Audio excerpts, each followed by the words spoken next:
Almost 1 year ago, I made the decision to sell my Sony a7S III and replace it with my first ever Panasonic camera, the Lumix S5 Mark II. I've used this camera continuously on travels, for clients, and for personal use. So by now, I know all the strengths and weaknesses of this camera. If you're considering to buy this camera or any new Lumix camera in the future, this is a video to watch. So the real question is, did I make the right decision? I believe that specs are somewhat important, but what's more important to me is the image that comes out of the camera. And in this regard, this camera is a beast. I really love the photos and the videos that I can get out of this camera. The 24 megapixel RAW photos and the 6K vlog footage is just absolutely beautiful. Everything just feels pretty natural and organic. Here are a couple of my favorite photos that I've shot with the Lumix S5 Mark II. Keep in mind though that these photos are kind of edited to look like film, and this is a purely personal style, but I added quite some grain to it. But this is not the camera's fault. I personally added the grain to it myself. And if you'd be interested in picking up any of these presets, get them down in the link in the description below. Just as for the photos, the video image looks amazing as well. Vlog is a pleasure to work with and it color grades pretty easily. I actually feel like the colors feel more organic and natural compared to Sony's more bluish tones. By the way, if you're enjoying the color grades of this video, I'm currently working on my own LUT, so stay tuned for that. The autofocus works great. I never felt like it was too slow or that it made me miss some kind of shot. It's almost up to par to Sony's, but Sony is just a master at the autofocus technology, especially in low light scenarios. I feel like the S5 Mark II comes a bit short in that regard and sometimes can hunt a little bit. But this is only when there's like really almost no light. So for like 90 till 95% of the time, this autofocus does the job. But by now I know this camera through and through, and I know which autofocus method to use in which instance. I also really love this button placement, where you can easily switch between the autofocus method and the autofocus button, where you can easily dial in the autofocus reaction speed. The only thing that bothers me is that there is a separate face detect and animal human body detection autofocus setting. I don't understand why face and body are two separate settings.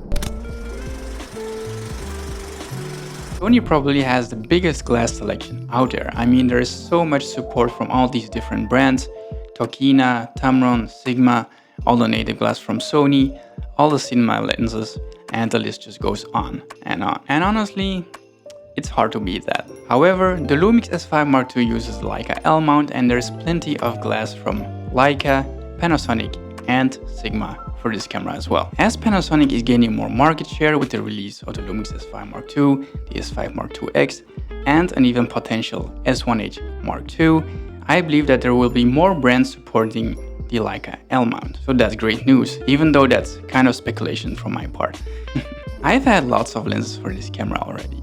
I've had the 24, the 35, the 50, and the 85mm f1.8 from Panasonic. And these primes are absolutely amazing because all of them weigh around the same weight, and they also have the same filter thread size. So that's super useful for when you're switching out with your filters on your camera lenses. And because of the weight, if you're using your camera and your lenses on your gimbal, you won't have to constantly recalibrate your gimbal, so that's really amazing. And these prime lenses are also pretty video centric, so the autofocus transitions really smoothly and there's like no focus breathing. I'm constantly on the hunt for the most efficient workflow to produce my content, aka gear acquisition syndrome.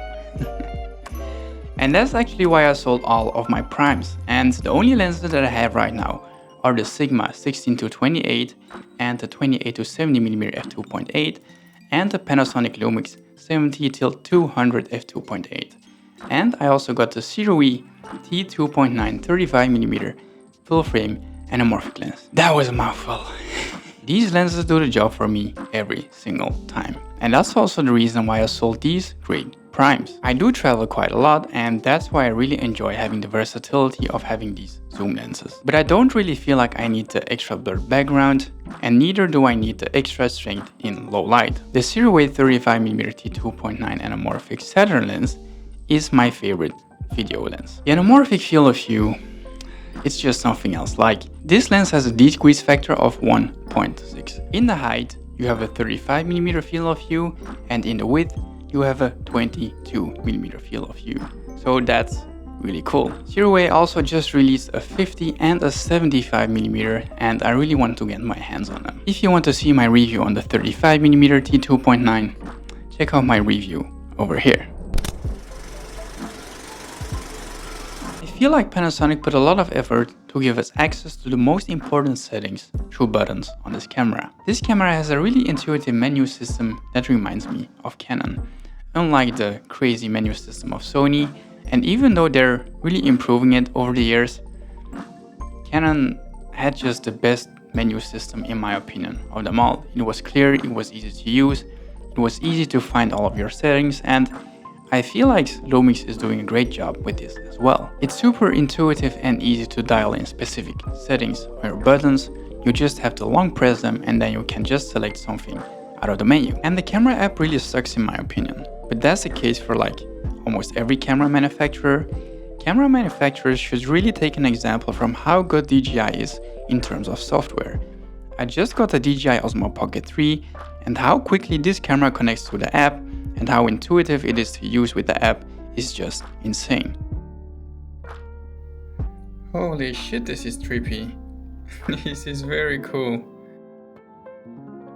For the custom settings, I have the following settings dialed in. For the C1, I have my 25p 6K, C2 4K 50p, and the C3 is the anamorphic mode for me. I also feel like ergonomically, this camera feels way better in the hand than the Sony a7 III that I had.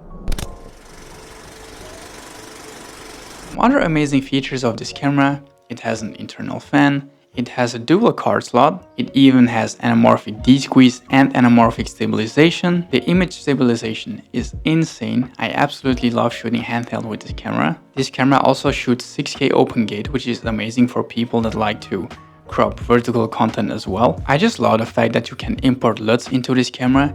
You can even bake the LUTs into your footage so you don't have to color grade anymore. And you can even do this with your photos, so you can shoot JPEG and RAW at the same time, and your JPEG can already have the color grade on it from your LUT, so that's really amazing as well. You even have waveforms on this camera, something that my 4200 Euro Sony a7 III camera didn't have, and it has dual native ISO at 640 and 4000, but I kinda wish that it would have been better like Sony's at 12,800 because that was just a low light monster. A couple of things that they could improve on. The 60 frames per second is cropped, and I don't mind that too much because I barely shoot 60 frames per second, but it's just nice to have. The battery life is honestly not the best. I have like 5 batteries for this camera and I never had to use all of them, but they drain pretty quickly. Unlike Sony's, those batteries lasted pretty long. It has a really slow startup time from time to time. Sometimes it's like 10 or 20 seconds and then I'm like, why is it taking so long? And there's also the rolling shutter issue. Not that I mind it too much, but yeah, just so you know. This camera is just insane value for money. If you compare to the Sony a7 IV or the Sony FX30, the specs to price ratio that you can get out of this camera is just really insane.